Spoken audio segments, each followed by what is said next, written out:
You got mail. Do you remember the 90s? Come on, Uncle Phil, this is the 90s, man. Man, it's the 90s. It's hammer time. Come on. It's the 90s, remember? Microchips, microwaves, faxes, airphones. Ma, it's the 90s. You can call it what it is. Yada, yada, yada. I can be anything I want to be. It's the 90s. What, are you nuts? This is the 90s. We're gonna sue you. Wake up and smell the 90s. So today we have a guest for our podcast. Andy Frye is a writer and author of the book 90 Days in the 90s, a rock and roll time travel story. He's written for ESPN and currently writes about sports business for Forbes. He's interviewed Smashing Pumpkins, Oasis, and many other notable musicians and bands. Welcome, Andy. Do you have anything to add to that? No. Well, like I said, I'll let you guys drive because I could talk forever about 90s music and culture and so on. Yeah, other than that, Jerry Cantrell from Alice in Chains and, a few others. But Nice. Yeah, you go to a lot of shows, you meet a lot of people, and Yeah. sometimes it's just great talking to the average person about music, too. Yeah. So today's episode is about alternative music in the 90s, and you're somewhat of an expert on this, right? I guess so. I mean, I keep finding the more I learn about music and the more artists that I pick up and learn about, like, how many more gaps there are in your music knowledge, the more you get to talking about people. It's not discouraging or intimidating at all. It's actually kind of fascinating that, in our time in the 80s, 70s, 80s, we went through record stores and thumbed through things, and now, like it or not, we have streaming services like Spotify and Apple Music that we can kind of do the same thing digitally. I do try to buy music. I go to shows and not just listen for free, but I keep finding like every other week, new artists and ones that some from the 90s that I never knew existed that had one or two great albums in them. So I don't feel like an expert. I feel like I'm a student, actually. Well, so this podcast is generally about sort of contextualizing topics, talking about the core things that most people do know about, and then giving more information and broaden the information. What would you say is sort of like people that are younger than us, a couple generations, do know about alternative music? Well, it's weird because my son is 19. He's a freshman in college now. And I've been taking him to shows that I could take him to when he was like we went to Riot Fest when he was 12, I think, and watched Bad Brains and Fishbone. And so he's kind of come along.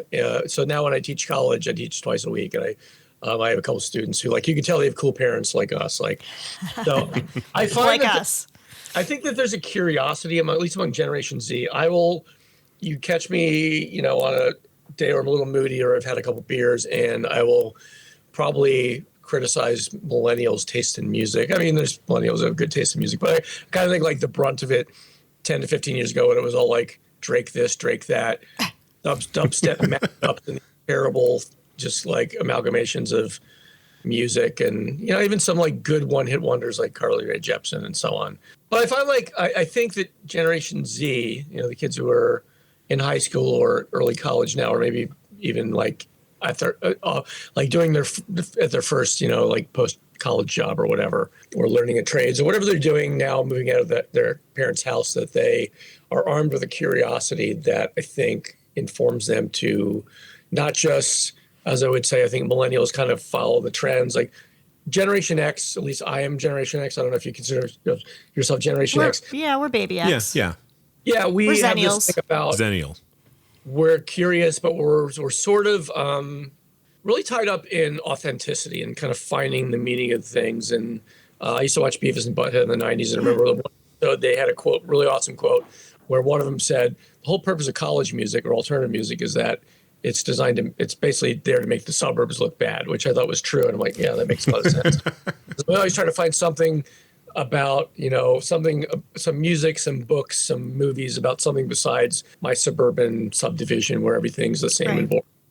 So I think, my kid grew up in the city, didn't have that kind of subdivision, suburban mentality around him, but nonetheless, maybe because I'm into music and I'm curious about music, there's a certain curiosity I think makes him and his, I talked to his friends about it. The last thing I'll say is I think when he's in 9th or 10th grade, I was picking him up from like a football game high school with his friend Izzy, who's actually at University of Kansas with him right now. And we're listening to something on the radio, and I think I put on some Cypress Hill, and I was like, "Do you guys like Cypress Hill? Izzy, you like Cypress Hill?"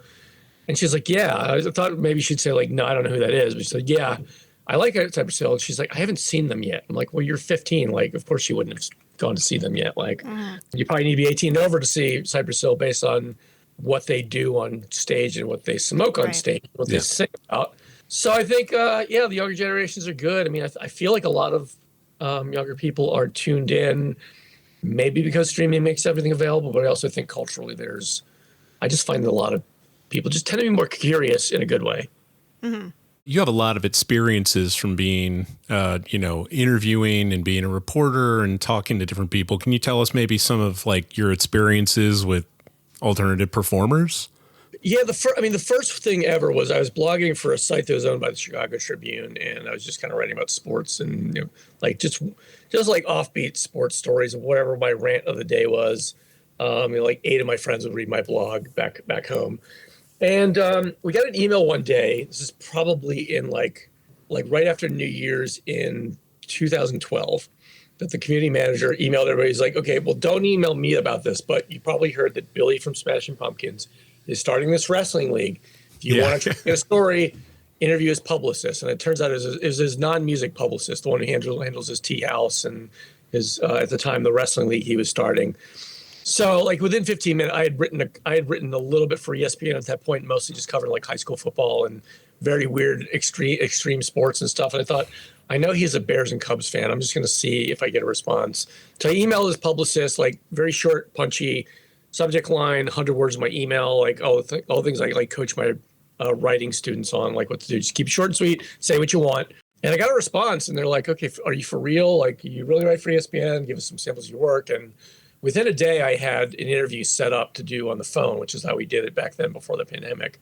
And later I got to meet him like the next week and a half later. It was called Resistance Pro at the time. And it was like your typical wrestling league where there's like the bad guy who's like a pseudo military general, and there's like somebody who jumps from the rafters and someone with a cape and all that great stuff. Yeah, I got to meet him, and he's a little guarded at first, but he looked just like the same guy from Smashing Pumpkins, but this is his league. This is so it was he did some announcing, like to announce the different performers or wrestlers and whatnot, and wrote a story about that, and kind of decided I wanted to see if I could continue to do it. And I ended up getting Noel Gallagher from Oasis a couple of months later. Wow. And some stories that didn't land, but I mean, it was just like a lot of fun, I guess, interviewing aging rock stars about their sports hankerings and music too. And like when they'd have new music, I would get to, I'd email their publicist back and talk to them. And I think probably the pinnacle of it for me was I didn't talk to him on the phone or in person, because you don't really talk to Morrissey other than via email, unless you're Jonathan Ross, the BBC presenter. But we know who that is. I got to interview Morrissey just via email. I thought I was going to get completely blown off, and it went up in ESPN probably like a year later. I think it was early 2013. Didn't answer any of my questions, so the article was about that pretty much, and then his tour that was coming up, and like you just kind of, if they don't want to talk about what you want to talk about, you listen to what they say and you make a story out of that, and that's you just kind of roll with it, I guess. Right. So that's your professional connections with alternative music. What was your introduction to it? What were like the first bands that you start, like, when you were like a young teen, even 10, 12 years old? Yeah, so I graduated from high school in 1990, which I think was, as far as this subject goes, probably the perfect time to graduate from high school. Yeah. I can tell you stories about that later. So I grew up on the East Coast in southeastern Pennsylvania, not too far from Philadelphia. I was within radio, like an earshot. I could pick up the signal of Princeton University's radio station and some other college stations. And I was kind of curious about it in like 9th grade when I was, mostly I knew like Led Zeppelin, and there were some bands I was listening to that I didn't really like Yes and Bon Jovi and stuff like that. Mm-hmm. And I was sitting at lunch I sat at lunch with all these guys who had an older brother or sister in college, and I just kind of figured out, like, they'd come with this new music. They had cooler clothes than I had.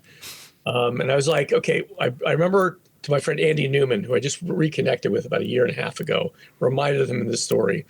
I brought a blank Memorex tape. I think it was 45 minutes aside, a 90-minute tape. I said, whatever your brother's listening to at the University of Delaware, just like give me two artists or record whatever, like just whatever you got, give it to me because I'm interested. So I thought he was going to blow me off. And about a week and a half, 2 weeks later, he comes back. He's like, I got your tape, came to lunch. One side is the Smiths' Meet His Murder, and the other side was Candy Apple Grey by Husker Du. Mm-hmm. So I listened to that. I think it took me a little bit more effort to kind of figure out what Husker Du was about because I was not really, I mean, punk rock, I maybe knew a little about the Sex Pistols, a little bit about the Ramones, primarily because in the earlier 80s, I subscribed to Circus Magazine, which went from rock to hair metal. But in the back, like where they would advertise things, there'd be like a little tiny ad that say like the Sex Pistols, like the great album, the one from like 1977. So it was late to come to the U.S. I heard about these bands. I knew people like skateboard guys who were into the Misfits and the Germs and stuff, but I didn't really know much about it. And really that college connection, like the skateboarders weren't going to let me hang out with them because I can't even stand on a skateboard. I wasn't cool enough to hang out with the kids who, you know, maybe lived closer to downtown Philadelphia who were going to shows. But my friends who had older siblings in college, that seemed like a natural rung for me to grab to learn about music. And then I started listening to Prince WPRB nonstop, you know, asked friends for more music, gave me more people blank tapes and begged them to tape artists for me. And, you know, that's kind of how I built my makeshift library, I guess. And I never worked in a record store, never got a chance to, always wanted to, but just curiosity and a little bit of help from my friends is really what turned me on to a number of bands we can talk about if you want. How would you define alternative music as a genre, and how does it relate to sort of what I picture as alternative is really that like Seattle grunge thing? That doesn't cover it, right? No, I think it's. I mean, I would say to the letter, it is artists that either come from an independent scene, they're slumming it, doing small shows, and or they're on a small label. So, for example, I'll break it down here. Like The Cure, alternative because they started out with, you know, their first couple albums, nobody really heard of them.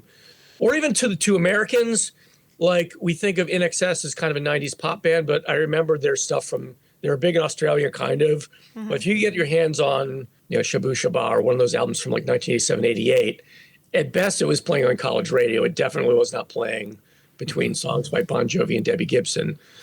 So I think like, yeah, bands that were independent label, like I don't think of Depeche Mode as an alternative band, even though people, it's kind of alternative adjacent. So I think it really it starts with like independent labels, not signed to a major label, not getting a lot of support. So they had a little bit more creative latitude, at least that's how I perceive it. And then they tended to be a little bit more innovative because of that.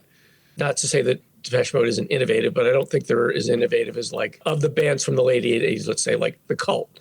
Hard rock, but they're not doing the hair metal thing. Echo and the Bunnymen and The Cure are singing love songs, but it's not the kind of stuff that Tiffany and Debbie Gibson and the New Kids on the Block are singing. They're not even close. I suppose you can go back into the late 60s, early 70s with bands like the MC5 that were, you know, not doing the hippie thing and not really doing the true punk thing, but were doing what they wanted and had a big crowd.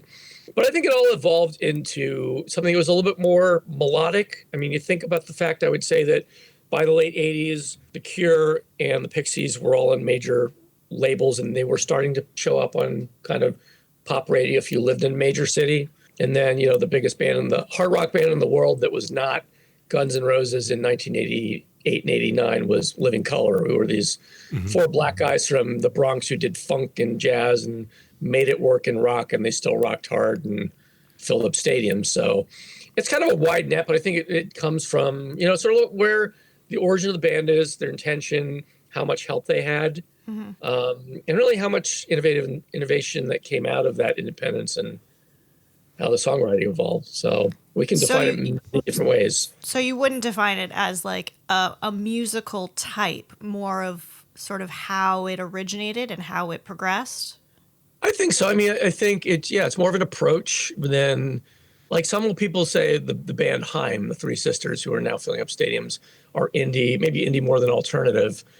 I mean, I think you listen to music and it's good pop, but when they were starting to put albums about 10 years ago, like I think their songwriting, I'm not trying to like bag on Taylor Swift, but I'll say that if you and your sisters are writing songs in your, you know, you're still living at home or you're living in your one bedroom apartment, your studio apartment, and you're writing songs, that's different than Taylor Swift writing a song with a multi-million-dollar team in a studio that's and having her parents move to Tennessee to Nashville when she was a teenager. You know, you've got, and some people criticize Alanis Morissette early on when Jagged Little Pill came out. I think because she had Glenn Ballard and he had kind of a refined sound. But I listen to her Jagged Little Pill now, and I'm like, wow, I was about her. I was a little younger than her when that came out. I was like, I wasn't even thinking about the things she was thinking about. I mean, I was thinking about how to get dates and what I could put in my ramen noodles to make it less boring. I wasn't. It certainly went over. The nuance went over my head as well. Totally, yeah. So now I get it. I mean, back then when we're in this. So fast forward to the middle of the '90s, 96, 97,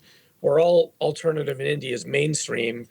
We're kind of like, oh my God, Alanis Morissette, I've only heard her 15 times a day. Now we sort of appreciate where that came from. And I guess, at least for me, I kind of wish that when I turned on the radio, it wasn't Justin Bieber. It was, the next Alice in Chains or the next, I don't know, Supergrass or whatever. So I think, more an approach, not a sound, so many sounds.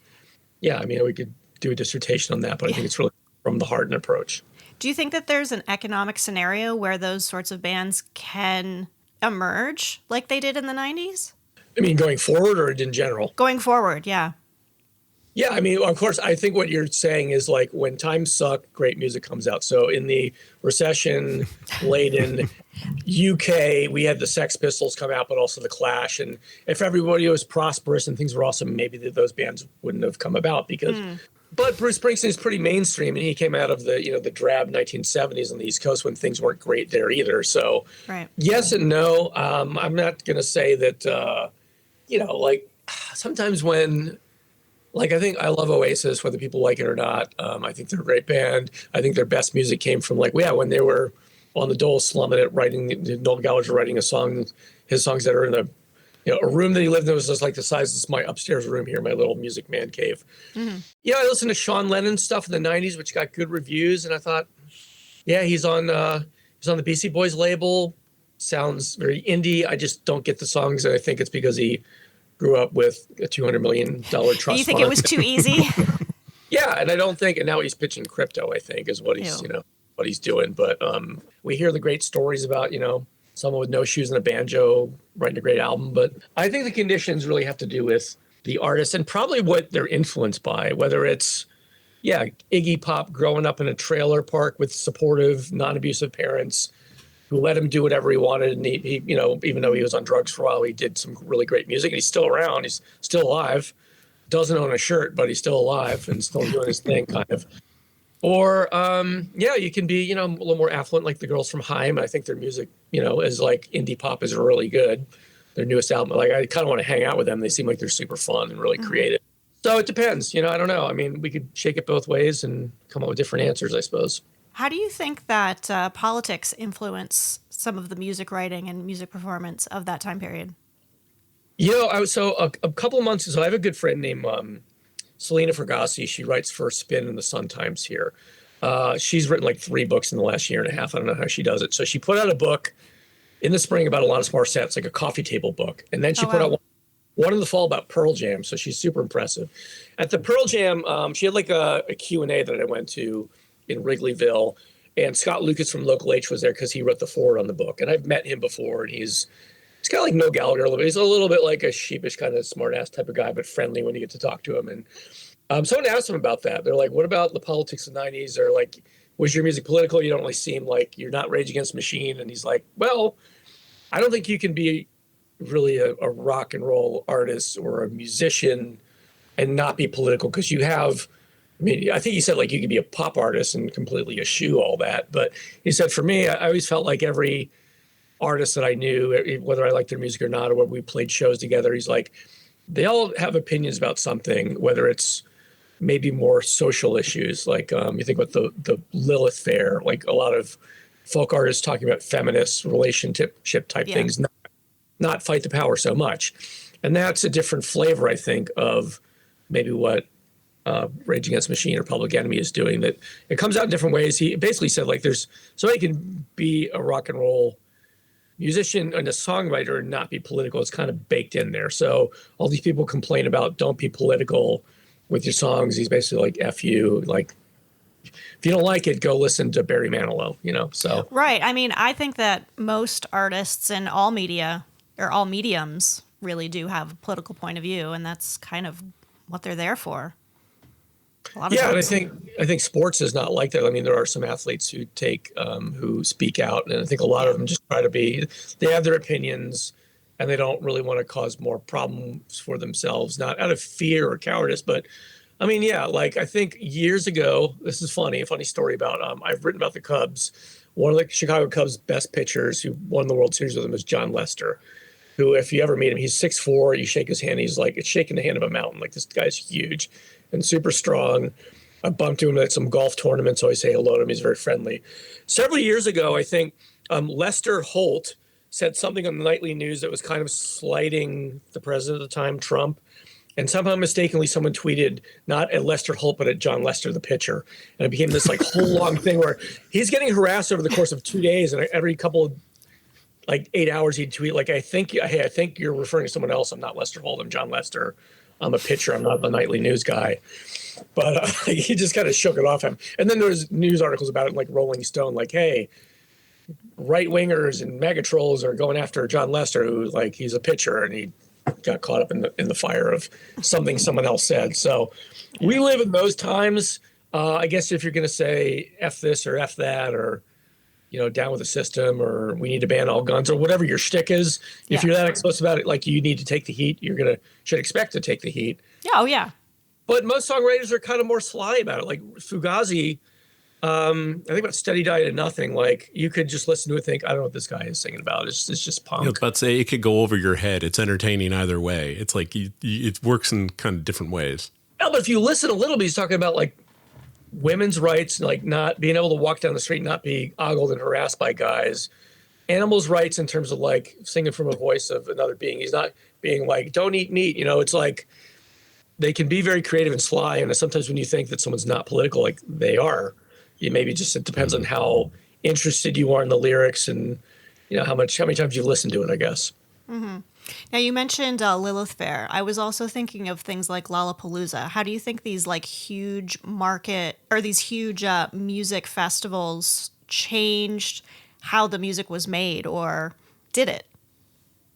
Yeah, I mean, I remember, so I grew up in the Philadelphia area. I remember, I didn't go to it, but Live Aid was a huge thing in 1985. Yeah. Mm-hmm. I mean, at the time, I was excited about Judas Priest. And then strangely, Judas Priest went on between, like, I think after Joan Baez and Billy Ocean. And then, like, Rob Halford rolls up on stage with, like, leather and studs and a motorcycle. I'm like, well, that doesn't go together. What a time. Yeah. And then I think one of the bigger stories was that, Phil Collins played London and then flew a Concorde to arrive in Philadelphia just because he could. So to play with Led Zeppelin, I don't know. I think that there was kind of this hunger for like real music fest because they had been happening in England, from what I understand, Glastonbury and different places. And then I think, the economy was a little bit better in the 90s. There's a little more ambition around music. It wasn't quite so, it just didn't appear so corporate, at least from the artist's point of view. And Lollapalooza was, supposedly the brainchild of Jane's Addiction, saying to people like, hey, if you get all the bands that you wanted in the alternative circuit, like let's say 10 of them, who would you get up there? And I guess the answers were like Susie and the Banshees, the Butthole Surfers, Jane's Addiction, of course, Rollins Band, Living Colour. Like nobody knew who Rage Against the Machine was before they showed up at Lollapalooza, I think the third year. So I think that set the tone, created maybe a market that people didn't know was there. And I mean, now Lollapalooza is this huge pop fest for the most part, although Metallica headlined one year, a couple of years ago. So now from that, the people like my age and your age who want mostly alternative punk music, we go to Riot Fest here in Chicago. But there's also, until last year, Pitchfork was around if you're kind of more of a folk Americana type of approach. There's Bonnaroo in Tennessee. We've got Boston Calling here, which is a pretty big one. Yeah, there's ones in like Kentucky and different places. And so I think that's cool that there's, some of them sort of focus around subgenres or styles, like the Vans Warped Tour is kind of more for the skate crowd, or I think Limp Bizkit did it last year. Like I went to that one. I did Lilith Fair and that back to back. Very different experiences.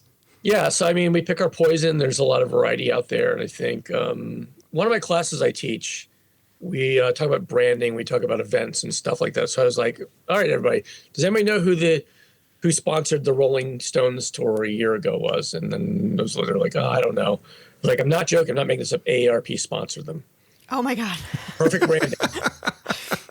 So I always joke, like, when is AARP going to start sponsoring Riot Fest? Because we're about there. I mean, I go there. It's mostly people with gray hair with kids. It's like the Weezer cruise or something, like they have these cruises now where you can go on a cruise with all your favorite bands of your youth. Yeah, I had some friends about 10 years ago went on a punk rock cruise. I think it left Florida, and I don't remember exactly what bands. I mean, I think it was just like Blink 182 type punk bands, but that and, the ones that have failed like Firefest. And what it recognizes is that there are people who want to see live music. Some are not as adventurous as, I was when I was 22. Like, I'll go down, there are people from the suburbs who aren't going to go downtown. They kind of feel more comfortable, I think, at a fest where they get to see a sampling of everything. And, I think that's great. So it does introduce new artists too. So that's a good thing. So to bring it back to your book, what does the title of the book mean? So 90s and the 90s kind of was like the third or fourth title. I'm not a science fiction person, so I wanted this time travel story about someone who went back to the 90s to kind of explore the 90s. But when I started working with an editor, her name is Grace, she was kind of like, you have to have some constraints. Like, can Darby, the main character, just go whenever she pleases? Or are you going to have she has a certain amount of time, or something happens that kind of makes it harder? Like, you got to, as a writer who's writing a novel, you got to think about story arc and so on. So eventually I came up with this thing. Once I kind of figured out what the time travel mechanism was, I had like this sort of Apple Watch sort of thing that gave her and everybody else who time travels on the CTA gray line this limit of being 90 days in the past. So wherever you are, if you're in 1493 or whatever, and your timer runs out, like, you're stuck there. So yeah, she had 90 days, and she originally goes back to the 90s, kind of just for nostalgic reasons, to kind of sort some things out and see if she can mend some relationships and maybe get back together with somebody. But then, I guess, as is typical with the theme, she kind of pulls a John Cusack. Like, she goes back, she doesn't deal with her shit, and she gets all into like the music scene and going to shows and this and that. And we all think the past is better. I don't know if you think this, but I think about the 90s sometimes as like the golden age where I was 22. We have a podcast about it. Yeah. All right. So there we go.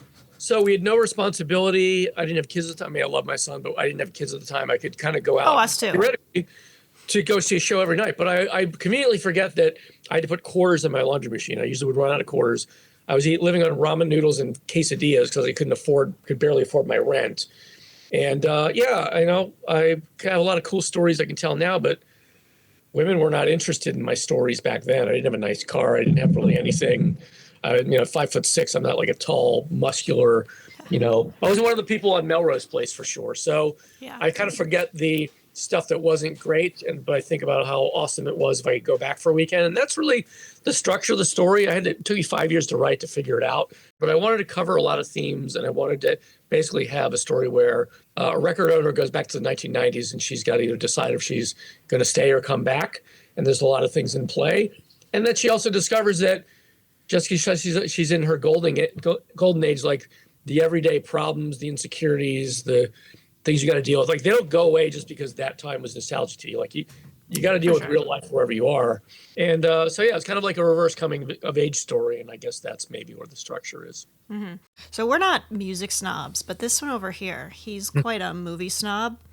And he has some theories on the music that are in the soundtracks. Well, that was my thing, is when my approach into all of this is the fact that I got all the soundtracks to my favorite movies. And the thing is that's where I actually found a lot of these bands. And not till I was looking at some of this, I printed some of this out, starting in 1990. Mm-hmm. Okay, the Pump Up the Volume soundtrack. Okay, you got, starting off, Leonard Cohen, Pixies, is and Leonard Sonic Cohen Youth. considered alternative? No, but just the fact that this... He's alternative adjacent, though, I would say. Oh, would you? Just like Johnny Cash kind of is, sort of. So 1990 me, so the idea that, like, this is kind of starting out the 90s, and this is what you're seeing, and then you go all the way to singles. Yeah, I feel like the singles soundtrack is... The single soundtrack was a big deal. Sounds like a music fest, doesn't it? Doesn't it almost seem like a Lollapalooza and a disc? Yeah. You're looking at Pearl Jam, Alice in Chains, Soundgarden. This is 1992. Mudhoney. Then, 94, the same year, you got The Crow. If that, you're talking Morrissey and stuff. So you got Joy Division, Rage Against the Machine, Stone Temple Pilots, The Cure, then 9 Inch Nails. You're going to say Lost Highway next, aren't you? Not well. I see. I kind of went as the one that he's going to say Batman Forever. I was about to say the one that I thought was really funny was like I was looking at this and I was like, okay, what are some other notable alternatives? Somebody put in here Batman Forever 1995, PJ Harvey, Mazzy Star, Nick Cave, The Offspring, The Flaming Lips, YouTube, and Massive Attack. Yeah, I mean, there's a lot of variety there. So in my book, I mentioned there's a conversation at a party, a Halloween party, where there's a character based on a real life person who's now a screenwriter, a guy named David White, who just his movie, I don't remember the name of the movie, but Mila Kunis is directing his latest movie. Anyway, so he's Dave in my book. He used to write his email DEIGHV at like Hotmail or whatever. So we like that's how we said his name, like Dave spelled the wrong way. So there's a scene where Dave is having a conversation about movie soundtracks with one of Darby's roommates, and they're kind of going through like all the bad movies that have good soundtracks, like Sliver is one of them, and Cruel Intentions. Cruel Intentions, yeah. I would not be caught dead watching that movie, just like I wouldn't be caught dead watching Melrose Place. But I look at the soundtrack, I was like, they've got the Verve, and they've got a lot of really good bands. It's not as good as the single soundtrack, but it's pretty good considering that it's a movie about these peevish, annoying, kind of superficial people I'd want to punch in the face. That's what the movie's about, but the soundtrack's great. So I don't know. And I guess they had a smart person behind the music, and that's encouraging. What is kind of your thoughts about, say, especially in the early 90s, when it really went mainstream for the first time? I think that these soundtracks are like a big reflection of that, trying to monetize it. So like that peak, right, I guess right around the time up till when Kurt Cobain died. Yeah, so maybe I'll challenge your movie buff here, because I think some of the better directors and younger, they're young directors and they weren't all men, or some women, I think were very aware of the cultural shift, maybe just as relate to music and books and TV and everything and that. So Cameron Crowe's a perfect example, because I think he had his eyes wide open enough to kind of picture, he's a music buff and he's a Rolling Stone writer. Nancy Wilson from Heart was his wife. So he was like right at the pulse of the heartbeat. To not just write a movie, I think he was writing a movie about young single people, and he's a movie buff, and it was either he was thinking about the soundtrack or thinking about the movie, the music to add to the movie. And anyway, so he captured Seattle. I don't know if he thought, like, we're doing this thing in Seattle, oh my God, all these bands are famous now, we got to have them all in the movie. Like, I don't know how it worked out. When I came back to college in the fall of 91, I think about, let's say August, Use Your Illusion 1 and 2 comes out a week before Nevermind comes out. Also, kind of the last throes of hair metal or bands that sound like hair metal. Ugly Kid Joe's big album came out. So it's kind of this mishmash of which way are we going here? And I think really, I think my generation is one that views everything, even as we tell a story or about an anecdote about our friends, we think of it theatrically like movies, and we think about like MTV, like the way things are depicted. So I think music videos had a bigger place than people give it credit for. That what really helped Nirvana blow up was people like me sitting at home saying, I hate the suburbs, I'm sick of this hair metal. Oh, there's this band here. We go from a pep rally that I would be at in high school, where I don't want to be at the pep rally. All the people who are being honored in the pep rally are jocks that I hate and they pick on me, to all of a sudden this band that doesn't give a shit and they're rocking out, and now the cheerleaders have tattoos and people are throwing chairs, and I was like, this is where I want to live and go now. So I think really the video had as much to do with the punchiness of their first single. I actually think Come As You Are is the best song on that disc. And then next you see is maybe Guns N' Roses blew up because they're Guns N' Roses. They had a huge tour, but like as the metal scene is trying to grasp onto this thing and this music in 1981, and the media and TV and MTV say, like, wait, we're still here. Next we see Chris Cornell with his shirt off, wearing a pair of shorts and boots, long hair with like fire and explosions behind. And I'm like, okay, hair metal's dead.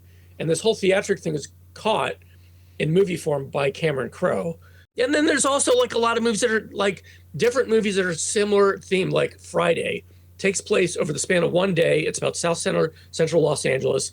Ice Cube stars in it. Chris Tucker, who I've never heard of at the time, is this hilarious comedian, and all this hip hop and stuff. So if you're at all into that, had a great soundtrack too. Like, and there's that flavor, and then there's Reality Bites, which is kind of I think more of a tucked in version of singles, a little bit more can speak to the professionals. I had a lot of friends who had mixed reviews. Some said they thought it was patronizing and they wanted to like it, but they couldn't. Others said it was great. Other things said it sucked. I suppose if you liked Dave Matthews Band and Lisa Loeb, you probably liked it more than someone who likes Alice in Chains, and that's my feeling. But the fact is that there was a lot of variety coming out in film, in independent film, and I think maybe it was a generational thing that clicked, or maybe not even trying to capitalize it commercially. I think the directors and the creators of the time thought, this generation and us, we think theatrically, so why don't we just tell stories with music, with imagery that makes sense, with people that we recognize who are relatable, in scenarios that are relatable, and stop with all this glossy Top Gun stuff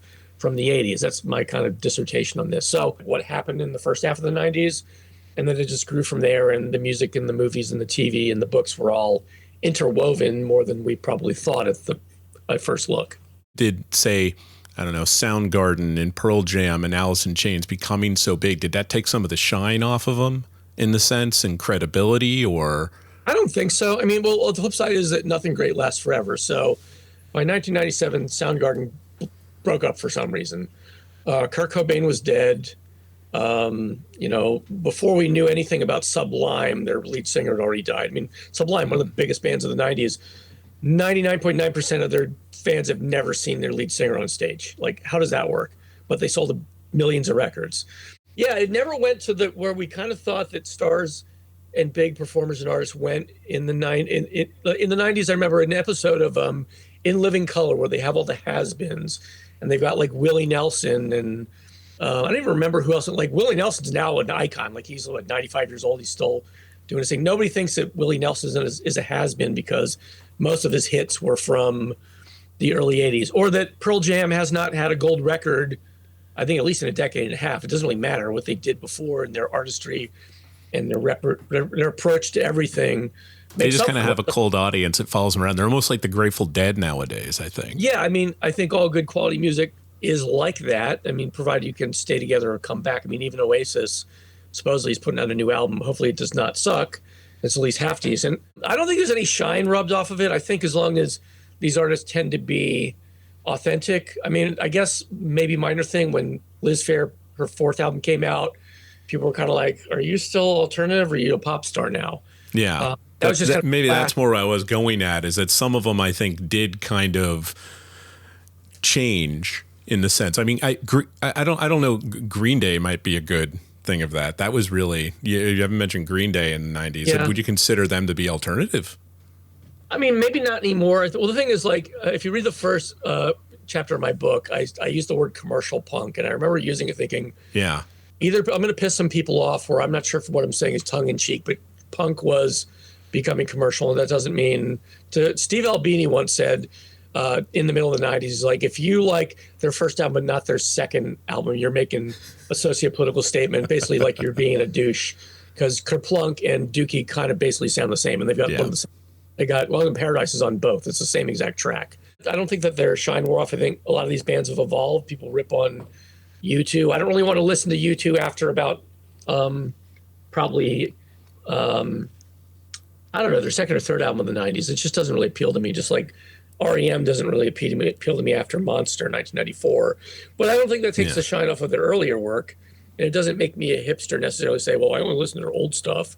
So I think rock and roll is still the same way, provided it's authentic. If you're like, I don't think the Ramones, when they stopped wearing all black jeans and had like a color photo on their front album that didn't. It's not even worse. Not worse than their other stuff, but maybe it's not as great as their first album. But I think the body of work stands for itself, and sometimes artists seem like they're not relevant anymore, like Willie Nelson example. But then we later regard them as legends, and we appreciate their music even more. And I think that's probably what happens with most artists that are good in the first place.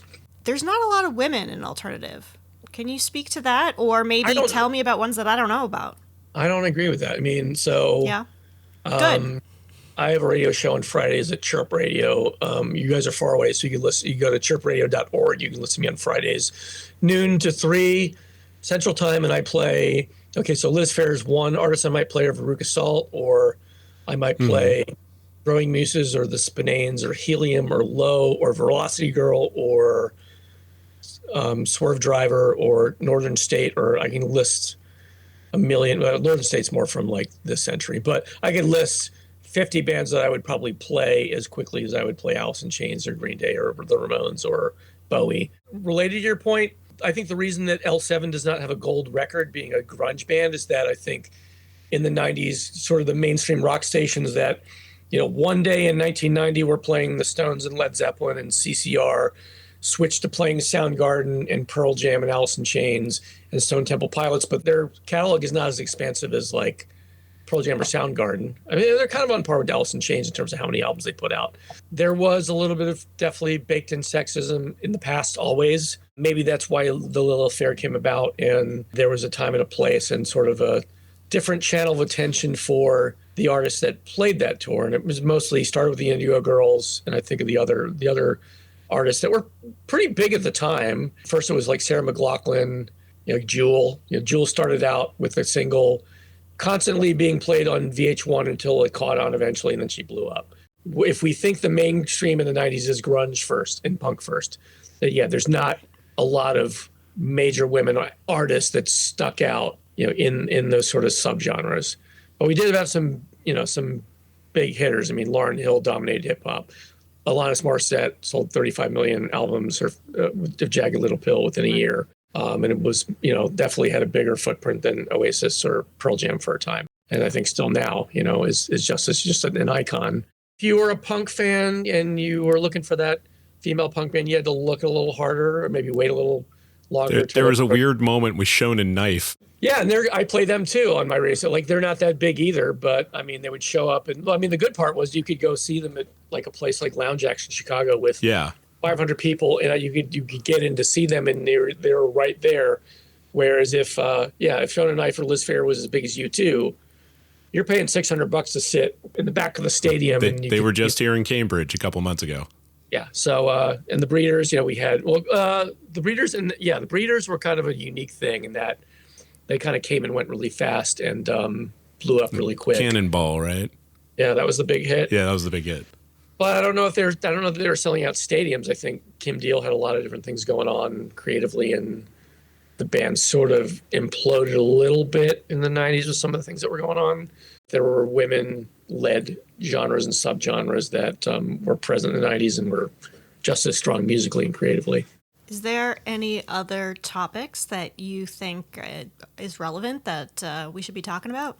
I think there are some great movies that came out in the 90s that I are mentioned in my book because I think they're just as important as the music. So, all right, so I'll just throw it out there.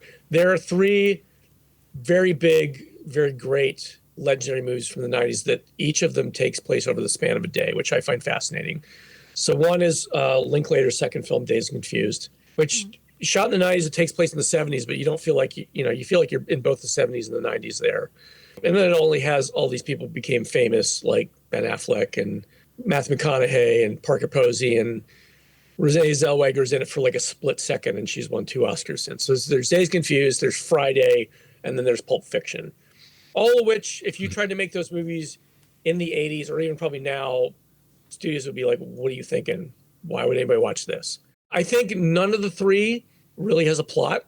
I mean, the plot of Friday is they got to get $200 by the end of the day so the big worm doesn't, shoot Smokey, and they hang out a lot. Pulp Fiction, there's a lot of subplots, but there's not really a main plot. And one time in the 90s when I was really stoned out of my gourd, I don't know if this is true, I had this theory that Pulp Fiction is this completely elliptical movie. If you actually think about where it starts and begin, and you look at the nuances, I think that I've never read anything about this, but I think the storyline may be completely elliptical, but we could study that and talk about it for another day.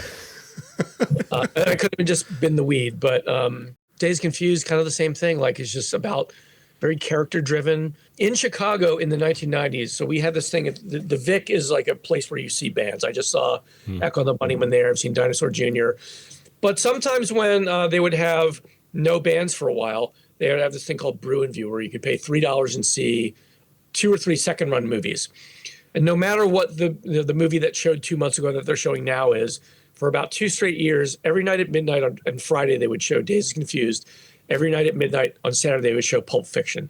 So I've seen each of those movies like 50 times because of renting them and watching them there and then being stoned and being like, oh, I think the movie's completely elliptical, or I think, there's this other, I think there's aliens really in the film, whatever I was thinking back then. Back when you could actually smoke cigarettes in indoor places. And we have an episode about that. Yeah. Yeah. So do drunk history or stone history maybe. But I bring that up because I feel like it's a byproduct of a generational thing. I think it's a byproduct of kind of the look and feel and really the vibe of the 90s that couldn't have happened any other time. And I feel like the music matches the movies in that just sort of hangout way where it's all about experiencing something versus listening to something or watching a movie because everyone else has seen it. It really wasn't about that. And I think the art kind of stoked us to participate in that way. So I don't know what you think about that. There's definitely a correlation between the independent cinema that you're talking about and the alternative music. I think both of those were having that same thing where don't think about it too hard. It's just what my kids are saying. It's a vibe. It's the vibe. It's the vibe. We don't need a plot. Just enjoy the music. Like get into it. Yeah, and I think there were some bands that made us say, well, what are they really saying? What is Radiohead really complaining about in this song? or Longview, I think I know what that's about. Maybe I don't really want to know what Green Day is saying or what made them write that song or if they washed their hands before they actually pounded out the lyrics or not. But well, we were talking political and we were talking about music videos. I remember one of the bigger things was Forget November Rain. I know that was a huge multi-million-dollar undertaking epic of a video, but I remember Jeremy being so big. Yeah. I mean, the point is that I didn't think it was their greatest song, but it was their biggest hit off of that album. Yeah. And, supposedly that Eddie Vedder and whoever wrote the song got the idea of like, they read this thing about back when school shootings were kind of like not something you would perceive that would happen a lot. That I think one kid brought a gun to school and there's a big story about it. So Vedder and the guys wrote this song about that. Now it's like we're desensitized by it's commonplace. It's Thursday. There's a school shooting. Yeah. So, I mean, there's a school shooting. So back then they were bringing attention to that. It didn't seem like it wouldn't sound political, like endorsing a candidate or refuting a policy or, it was bringing up something that, again, probably wouldn't have been done in the 80s other than U2 in the very early 80s, that kind of thing happened. Or what does Jane says by Jane's Addiction about? And I guess it's about this, I think it's about this girl she's maybe got a trust fund or she's got support, but she's kind of living this junky lifestyle just to kind of see what it's like. And there's a very similar song and theme by Pulp called Common People that's kind of the same thing. Yeah. That we had, very few bands in the 60s and 70s did what I would call a character study. The Kinks was one of them, or Kinks had a lot of songs about, this kind of person. Let's describe him. Let's find out what he's about. The Smiths a little bit too in the 80s. But in the 90s, that was pretty commonplace. Like, let's talk about people in our world and what they're doing and, what's surrounding us. I don't know if it was a matter of people just getting bored with glossy stuff and, oh, baby, baby, and, thinking outside the box, or if people, maybe the generation of people that was slightly older than me, people who were in their late 20s and 30s when I was 21, 22, were just burdened by, what we considered back then the explosion of media. Now there's all these cable channels that are, with us all the time, telling us news 24/7. I mean, it was nothing compared to social media, where we can get in a fight with someone across the other side of the world right now if we want. There's people who are thinking about substantive things and putting them in music. I guess one of the things that motivated me to write my book was I wanted to play with a lot of those things. So I remember, I think when we talked a couple weeks ago, I brought this up, that my roommate came home one day. I remember we were like both 26 and didn't have cell phones because we couldn't afford it. And my roommate, Rob, comes in. He's like, I just saw the weirdest thing on the bus. Like, he's taking the bus from his second job home after his first job. And he's like, so there's these girls on this bus, and like they were both kind of punk, or maybe one girl was punk and the other one was kind of more goth. And the punk girl had a cell phone, and the other girls who were dressed all black were like telling her she was a sellout because you can't be punk and have a cell phone. Like, everybody has a cell phone now. We wouldn't ever think that you would not have a cell phone or not have some way to communicate. You wouldn't even think like, well, is this thing alternative enough? Does this go with my outfit, or do I look like a sellout because I've got an Android? Like, we don't think about those things anymore. But in the 90s, we were thinking about those things. Like, there's a school shooting. Maybe Pearl Jam will write a song about it. Or there's a punk girl with a cell phone. Is she really punk or is she not? Like, we thought about those socio-political, societal questions, whether they were frivolous or not. And they popped up in movies. And It's very clueless. yeah. Yeah. What are like 4 or 5 albums that you would recommend if they were to only listen to these 4 or 5 albums? It would be the best version of this topic. Oh, geez. There's only about 700 of those. So your top 4 or 5. Yeah. So I'll go with what, I mean, I always ask people, like, who's your favorite band today based on how you're feeling, what you're listening to? Because some people have like 5 different favorite bands. Yeah. So let's see here. Just to represent the genre.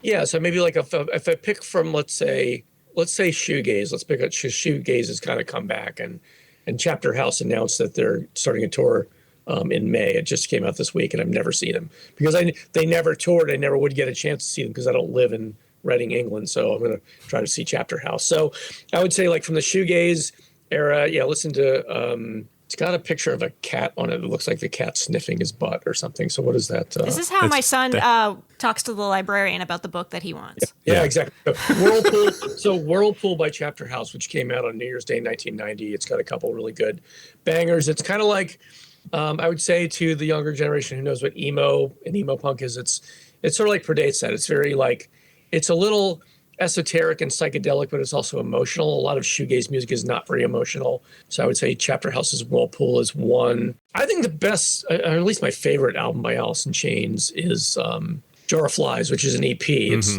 shorter albums, but it's the first EP in history that went number 1 on the album chart. So I think just on that, Alice in Chains should be in the Rock and Roll Hall of Fame. I wore out that tape. That was great.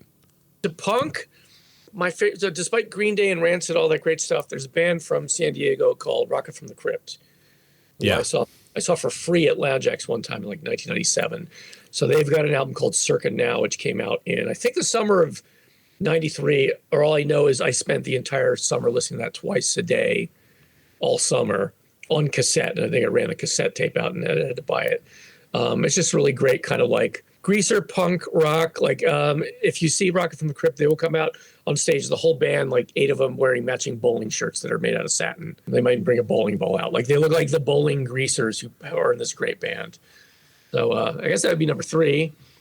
And number 4, just maybe from like mega artists, mega pop, because I appreciate it more now. I'd say Jagged Little Pill by Alanis Morissette, because I feel like it captures a lot of what was going on at the time, what people were thinking about. To your point about Jeremy from Pearl Jam, that there's a couple songs about like breakups that are a little emotional and one that's angry. And then I think the best song on the disc is Hand in My Pocket, where there's all this kind of double entendre with different words. And the video is kind of similarly to a lot of videos like Nirvana's Smells Like Teen Spirit. Like it puts you in a place where if you're looking and listening closely, you feel that vibe we've been talking about for the better part of an hour in the 90s. You feel that, yeah, we could talk about the characteristics of the music scene and the movie scene and what was going on in the world and politically, but a lot of, I think, what the best of the 90s, and maybe every decade, was that there was just a feel to it that you just got, if you understand it, you just got it. Yeah. Yeah. And you can't say much about it. And I think that video and that song really masters it. Our daughter's trying desperately to get back to that, to buy or recreate that vibe. The vibe. Yeah, and I think there are some artists that are trying that. There's I've seen there's some different hip hop artists that are trying to go old school that do not like the mumble rap thing, and we're starting to see. So and I think that there's also, back to your question about the youngins, Gen Z, that they're starting to pull out some threads of past music that remain relevant. So a couple of years ago, I noticed that my son and a lot of his friends were listening to MF Doom. So MF Doom is he's now deceased, but deceased, yeah. His album that they were listening to, Food, was not brand new at the time. It was a couple of years old, and I was like, "Why are you guys so into MF Doom?" And he didn't really have an answer other than like it's not like this mumble rap stuff that by Drake that I don't like. It's not trying to be famous or trying to talk about like money and girls and all that stuff. It's something different that's very authentic, and musically it's creative, and the way it sounds is awesome. So people find, obviously everybody listens to what makes them feel good, what they associate with. People with bad taste find bad music. And I remember I used to work with a guy at a bank in the 90s, and he had 2 albums he listened to. One was the Grease soundtrack. And then the second one was an album by the Power Station. So you remember when Robert Palmer and 2 guys from Duran Duran played like a remake of Bang of a Gong? This guy tried to convince me that the Power Station was one of the greatest rock and roll bands of all time. And I was like, that's a losing battle. Dude, I mean, go back to listen to the Grease soundtrack on your tape recorder. I'm not even going to have this conversation with you. It's like, well, see, I'm right. I'm like, yeah, it's not worth the conversation. Sorry. Because I could be like, oh, what about Soundgarden? And he would not know what I was talking about. So whatever. But yeah, we like what we like. And some of us get it, some of us don't. I think the 90s, if the 90s were a person, they'd be like, do you get my vibe or not? If not, cool. If so, let's go along for the ride. That's a great way to end it, I think. Yeah, that is a perfect way to end it. So, So Andy, where can people find you? What are you up to? Yeah, I mean, I'm on a couple of social media. I am on Twitter X, the Skid Row social media, at Sporty Fry, but I don't really go there much.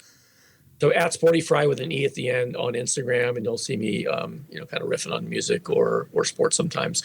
But yeah, my book can be found at 90daysofthe90s.com. So with the numbers, 90 Days in the 90s. Yeah, if anybody's in Chicago, I don't know when you're going to post this, but a month from now, on March 23rd, I'm doing a Q&A at the G-Man Tavern, which is a bar that's associated and next to Metro, which is like, Metro is where Nirvana played their first show in Chicago on August 12th, 1991. I never know this when it happens, but like Metallica will show up, and all my friends who are way cooler than me and in the know will be like, yeah, I just saw Metallica at Metro, and James Hetfield spit on me from state. Like, I'm not that cool, but this should air before then. Yeah. Yeah, the G-Man is a really cool place. It's kind of more of a tavern, but they started doing this book series, mostly focused around rock and roll books, and that's where my friend Selena Fragrassi got to talk about her Pearl Jam and Alanis Morissette books. So that's cool. I'm out there. Just 90 Days in the 90s is a nice place to start. I'm on some podcasts here and there, like yours. But yeah, other than that, and Instagram. Go to that's how we connected. And I might be up front somewhere. Yeah. Thank you so much. Yeah, Andy, this has been a trip. Yeah. Well, if you ever come here and let me know, I'll get you some Chicago-style pizza. We'll go see a band. Sweet. Take you to Salt Shed or somewhere, and then nice. If I come to Boston, I'll let you know. You got to take me out to see some cool Boston clubs. Yeah. Hell yeah. We'll just have to ask around what they are. So yeah, we'll have your kid take me out for the night. I swear. I was about to say she is way cooler remarkably than cooler than us. Yeah. So signing off. This is Dave And Cheryl. and the 90s. Got a favorite 90s moment or topic you want us to dive into? We'd love to hear about it. If you think we got everything wrong, we'd love to hear about that too. Drop us an email at andthe90spod@gmail.com, link in the episode description, and you can be damn sure that we'll read your comments on the show. Also, if you're digging the show, please rate, comment, subscribe, and tell everyone you know to check us out. It really does make a difference. Till next time, remember, we're nostalgia for the olds and education for the youths.